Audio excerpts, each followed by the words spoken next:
Hi, I'm back again as the weekend comes to a close and we get ready for another week of work and so on. Before this weekends, I thought I must go back to the National Education Policy document and share a few more reflections. And I think this episode of my sharing will be a little shorter than the other two. So far, just for the records, I started off with some overarching observations of the national education policy in my first sharing, and I followed that up with some specific discussions around early childhood care and education. And what I'm now going to be doing is to basically look at a section that I'm particularly interested in order to see what it says. Which is section 21, 21.1 to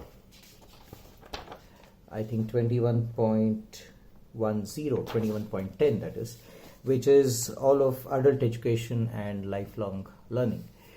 So of course the first question is what does adult education and lifelong learning have to do with the education of children? And I think we need, and this is the reason why I'm coming to this section. Though it comes much later in the document, in fact, it's almost towards the end of this 67 page document. One is, I think, the commonality between adult education and child education in terms of the aims and objectives, if I were to look at it, is that like we want children to be primarily curious, like we want them to understand themselves and the world around them, understand why things are happening, understand their place in it, understand the structure of society, understand the natural world, the impact of their actions, and also develop the ability to express, question, critique, and so on. So in many ways, what we want children to do is to become well-informed people in society, people who are able to speak truth to power, to interrogate structures of power, and understand many of the inequalities in society and many issues that we face. And the education, what they get as education should also empower them to take action. So I think it is in this very broad sense that we look at education. It has a socio-political aim to it, quite similar to in adult education as well. So we want adults to not only be able to read and write their names or put their signatures on a piece of paper, because that's sometimes that's the very limited and often I would say denigratory way of looking at adult education. So functional adult education and literacy is a lot more than that. So we want adults also to be informed. We want adults to know what's happening in their lives around them. We want adults to be, of course, here the document talks about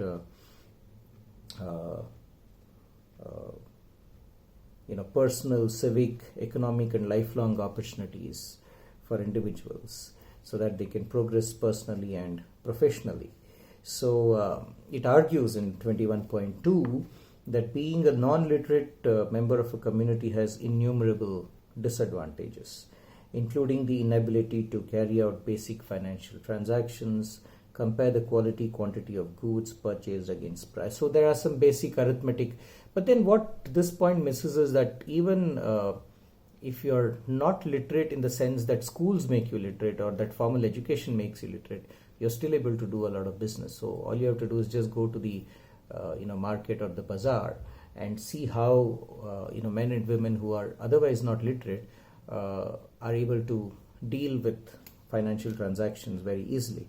But then when you look at things like reading public circulars of the government and articles in the media, using conventional and electronic mail, using the internet and technology to improve one's life and profession, comprehend directions, help children with their education. So this is almost like a passing statement, if you're a literate adult, you can do all of this and also help children with your education. But the next point is important, which is be aware of one's basic rights and responsibilities as a citizen of India.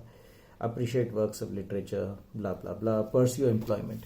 So basically, it's all, written up in one kind of a sudden flow of ideas and thoughts. But then at the heart of it, I think one would imagine that we want empowered adults. As Paulo Freire has often talked about it. We need adults in whom there is a critical level of consciousness developed, which will enable them to swing into action when necessary in order to create an egalitarian society. I think that's a very broad, but at the same time a very overarching and fundamental aim of adult education. Given, of course, the way digital technology has infiltrated into almost all aspects of our lives, it needs to be used as a tool by the adults to achieve all the other aims that we have been talking about. The policy document recognizes that volunteerism and community involvement and mobilization are key success factors of adult literacy programs. And with adequate planning, financial support, and high quality capacity building of education and volunteers, we can mount successful literacy programs. At this point of time, I haven't worked in the field of adult educational literacy, so I will not be able to say much that is nuanced or deep. But then I think my own observations of adult educational literacy programs across the country, very clearly show me that they're all but dead, all but defunct. So the various literacy missions that we have in different states, in many states they're not working, they're understaffed, they don't have clear programmatic guidance, and though there is a lot that they can do, as we will see, they're not doing that. One can only hope that this policy gives the impetus to adult education and literacy, and makes it a more vibrant kind of area of engagement and work. So, in a very broad sense, we can look at adult education and literacy in two particular dimensions. One is adult education for itself, and here we talk of what is it that adults need to know in order to lead well-informed lives, and in order to become active citizens in a democracy, and a whole range of things, ranging from being able to read, write, being well informed, use of technology, blah blah blah. So all of that is for its own sake. Adult education has to have that as one of the pillars. The second pillar, I think, on which this particular policy document falls short, is that of children's education. So there is a very deep connect between adult education and literacy and child development and education, which needs to be understood, it needs to be explored further, and that has not happened in this document. So at a very broad level, we can say that a well-informed parent, a literate parent, is more likely to take more interest in his or her child's learning and education and studies, and is more likely to support that child at home, is also more likely to be interacting more actively with the schools and teachers, and critically engaging with the school and teachers as far as that child's education goes. And I think there are various studies around the world that show that literate parents, of course particularly literate mothers, have a a bigger impact on the learning achievements and continuity of education of their children in school. So this connect is fairly well established. But then if you look at the adult child relationship and this whole issue of caring and nurturing children's growth and development, it's a huge area for any parent. And of course most adults have children, and most adults pass through parenthood, so it becomes an important area for learning now, and therefore parenting as an area is something that I would have liked to see in this document, because one is, of course, it is critical, right?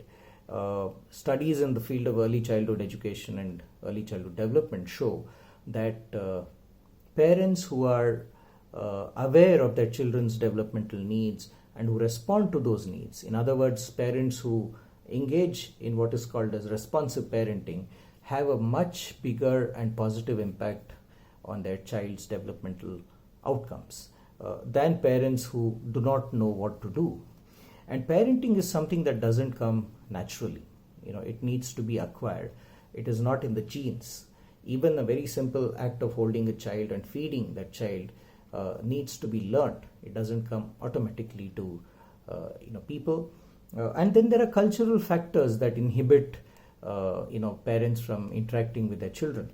Men, for instance, in many cultures, do not engage with very young children, especially in their infancy and their first 2 or 3 years. They believe that this is something that the women of the household should do, and their interaction as fathers only begins at a much later stage. So there are all these cultural factors that sometimes inhibit the way parents look at children. So the point that I want to go back to and argue is that parenting and this knowledge and ability and attitude that enables adults to create a very positive and stimulating environment for children at home is very, very critical. In our own work in Chhattisgarh, we have seen over the last, 8 years now at least, that parents who are much more aware, critically aware about their child's developmental needs in the earliest years for young children, and parents who also are able to support their children in their learning through the primary years, they make a big difference. And we have quantitative evidence to show that this is something that can be a game changer. And if you look at the situation now, when schools are completely closed without a clear visibility on when they're going to be reopened, I think this role of parents becomes very, very critical. But unfortunately, this policy does not talk about it in the manner it should.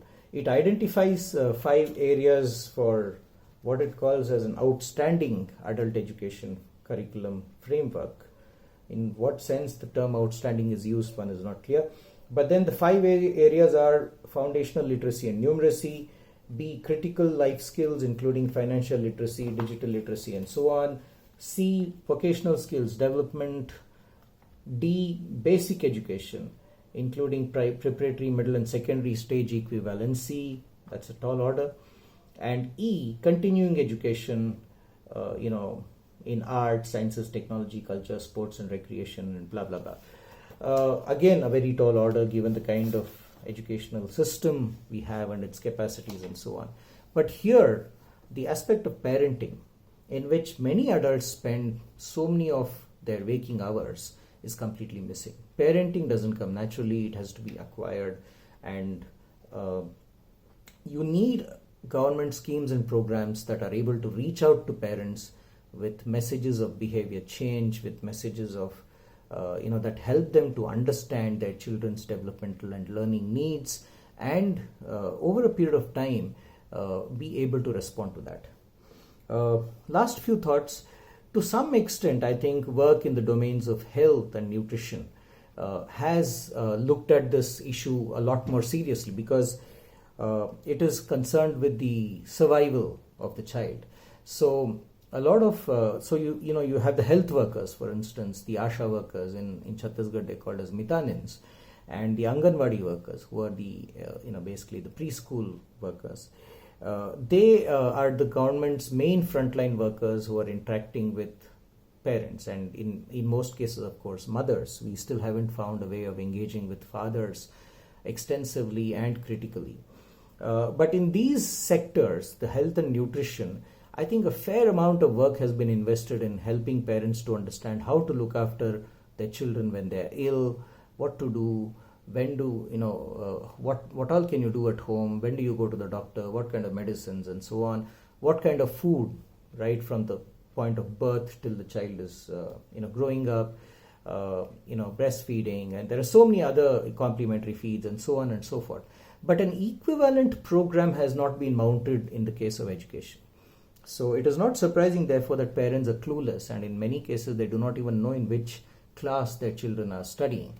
So I think this is something that we should get the government of India to look at a lot more closely. And I hope, of course, this document otherwise talks a lot about participation of communities and parents in school education and children's learning and so on. So we should use that probably as an entry point to communicate that a lot more needs to be done, and that it can be done very profitably by mounting a good adult education program that also links strongly with children's education. I think these two elements, the adult education and the child education, are very, very intimately linked. So I just wanted to share this particular thought today. I hope you found it relevant, and I look forward to your comments and your observations so that we can continue this dialogue on adult education in the NEP as well as in other areas of the NEP. Good night and take care.